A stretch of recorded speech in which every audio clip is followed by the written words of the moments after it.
श्री स्वामी समर्थ. जय जय रघुवीर समर्थ. स्वागत आहे तुमचं सर्वांचं आपल्या यूट्यूब चॅनलमध्ये.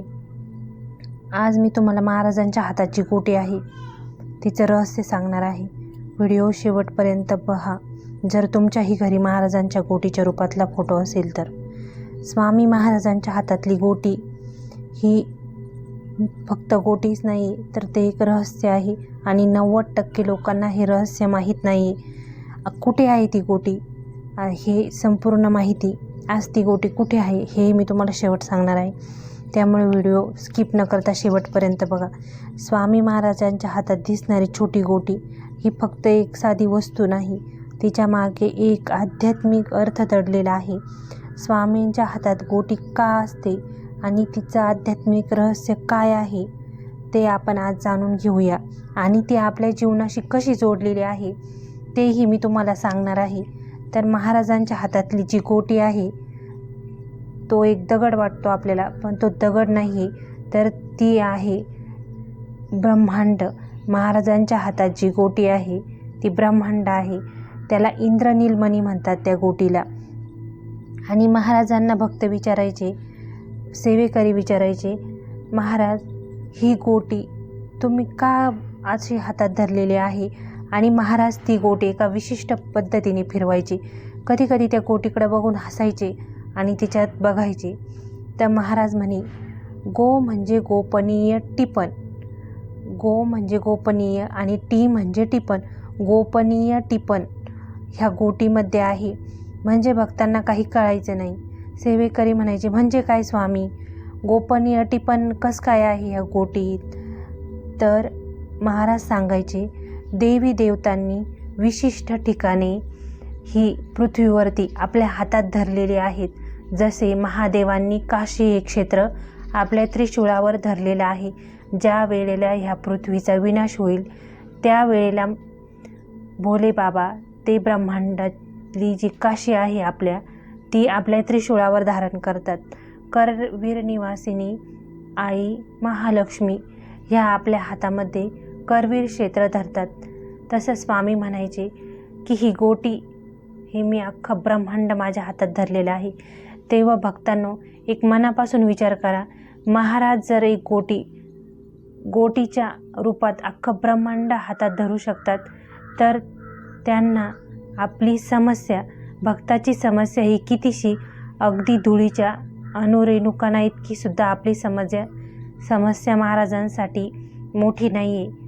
त्यामुळं नेहमी महाराजांची सेवा करताना ही गोष्ट लक्षात ठेवा की महाराज जर अख्खं ब्रह्मांड गोटीच्या रूपात धारण करतायत तर त्यांच्यासाठी आपली समस्या ती केवढी. आणि महाराजांना नेहमी त्या गोटीत बघून हसायचे. महाराज सांगायचे, ह्या गोटीत मला अख्ख्या ब्रह्मांडात घडलेल्या घटना ह्या गोटीच्या रूपात मला दिसत आहेत. आणि त्याला महाराज इंद्रनीलमणी म्हणायचे. आणि आजही ती गोटी एका भक्ताच्या, बेळ गावात एक भक्त आहे स्वामींचा, आणि आजही त्यांच्या घराण्यात ती गोटी आपल्याला बघायला मिळते. स्वामी महाराज नेहमी गोटी हातात धरून अशी फिरवायचे आणि तिच्याकडे बघून हसत असायचे. भक्तांनाही काही कळायचं नाही की महाराज हे काय करतायत. भक्तांसाठी किंवा सेवेकऱ्यांसाठी तर तो साधारणसा दगडच होता, पण ते ब्रह्मांड आहे. आणि ज्याही भक्तांच्या घरी आज स्वामी महाराजांचा गोटी हातात असलेला फोटो आहे त्यांचं काहीतरी असा भ्रम असतो की महाराजांच्या हातात गोटी आहे. कोणी सांगतं ही गोटी जर उलटी फिरली तर घरातलं अख्खं, म्हणजे घरात खूप वाईट वातावरण तयार होतं, घरात भांडणे होतात, कलह होतो जर ही गोटी उलटी फिरली तर. अरे जे ब्रह्मांड नायक आहेत, स्वामी महाराज आहेत, अख्खं विश्व त्यांनी एका छोट्या गोटीच्या रूपात धरलेलं आहे. त्यांना तुमच्या घरातल्या समस्या ह्या कशा सोडवायच्या, त्या उलट्या सोडवायच्या की सुलट्या सोडवायच्या हे महाराजांच्या हातात आहे. त्यामुळं तुम्ही याचा विचार करू नका की महाराज ही गोटी उलटी फिरवतील की सुईची फिरवतील. ते ब्रह्मांड नायक आहेत. त्यांना माहीत आहे की ही गोटी मी कशी फिरवायची आहे आणि माझ्या भक्ताचं संरक्षण हे मी कसं करायचं आहे, त्याच्या आयुष्यातल्या समस्या ह्या मी कशा सोडवायच्या आहेत हे माझ्या हातात आहे.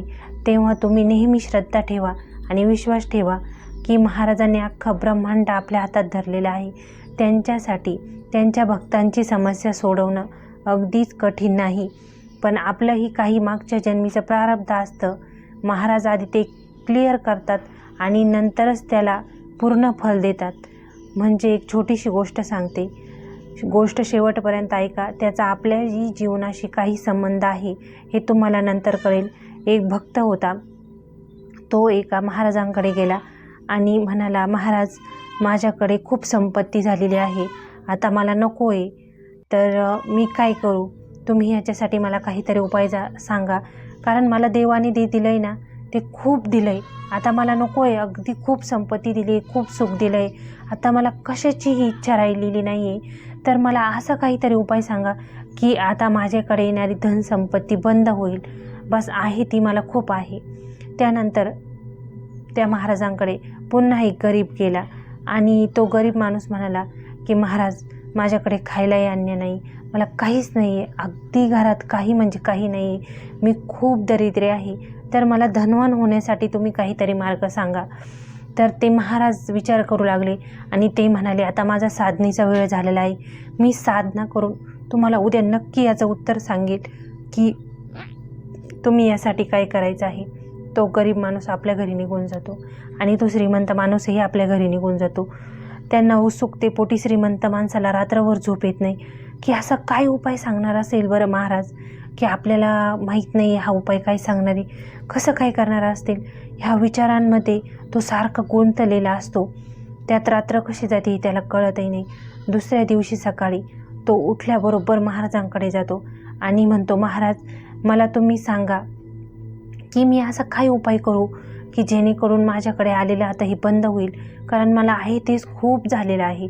ते महाराज म्हणतात, तू ब्लेसिंग द्यायचं बंद कर, म्हणजे तू दिलेल्या गोष्टींना धन्यवाद द्यायचं बंद कर. तो म्हणतो, नाही हो, असं कसं करायचं महाराज, जे दिलेलं आहे देवाने त्याबद्दल तर धन्यवाद व्यक्तच करावे लागेल. मग महाराजांनी सांगितलं, जर तू धन्यवाद देत राहिला तर हे ब्रह्मांड तुला ते परत देत जाईल. त्यामुळे तुला जर संपत्ती नको असेल तर तू ब्रह्मांडाला धन्यवाद द्यायचं बंद कर. तो महाराजांना म्हणतो, नाही हो, मी नाही करू शकत असं. महाराज म्हणतात, ठीक आहे. त्यानंतर पुन्हा एक तो गरीब कालचाच व्यक्ती येतो आणि महाराजांना विचारतो, महाराज तुम्ही काय केलं माझ्याकडे धन येण्यासाठी? महाराज सांगतात, तुझ्याकडे जे आहे आणि आत्ता सध्या परिस्थितीत तुझ्याकडे जे काही अवेलेबल आहे तू त्याला धन्यवाद देत चल, की हे आहे माझ्याकडे, धन्यवाद ब्रह्मांड, धन्यवाद ब्रह्मांड. तो म्हणतो, नाही हो महाराज, माझ्याकडे तर असं काहीच नाही आहे की मी त्याच्याबद्दल धन्यवाद व्यक्त करू. माझ्याकडे घर नाही आहे, माझ्याकडे गाडी नाही आहे, माझ्याकडे खायला अन्न नाही आहे, मी रोज भिक्षा मागून खातो, मग मी धन्यवाद देऊ कशाचा? मग महाराज म्हणतात, जर तू धन्यवाद दिला नाही आहे त्या गोष्टीचा तर तू आहे तसाच राहणार आहे. तर ह्या गोष्टीतून मित्रांनो तुम्हाला काय कळालं, तर जे आहे, जे महाराजांनी दिलेलं आहे त्याबद्दल त्या ब्रह्मांड नायकाला आणि ह्या ब्रह्मांडाला एकदा धन्यवाद देत चला. त्यामुळे ह्या गोटीचं रहस्य असंच आहे की महाराजांनी ही गोटी एका आपलं ब्रह्मांड त्या गोटीच्या रूपात धारण केलेलं आहे आणि ते ब्रह्मांड ते जर धारण करू शकतात तर त्यांच्यासाठी आपली समस्या सोडवणं काहीही अवघड नाही. फक्त ज्या वेळेला तुमचं भाग्योदय होईल, तुमचं मागचं जन्माचं कार्मिक अकाउंट हे क्लिअर होईल, त्यावेळीच महाराज तुमच्या चांगल्या कर्माचं फळ तुम्हाला नक्की देतील. आणि हो, महाराजांच्या हातात घोसलेली ही गोटी म्हणजे त्याला इंद्रनीलमणी म्हणतात आणि अजूनही तो बेळगावमध्ये एका भक्ताच्या घरी ती गोटी आहे.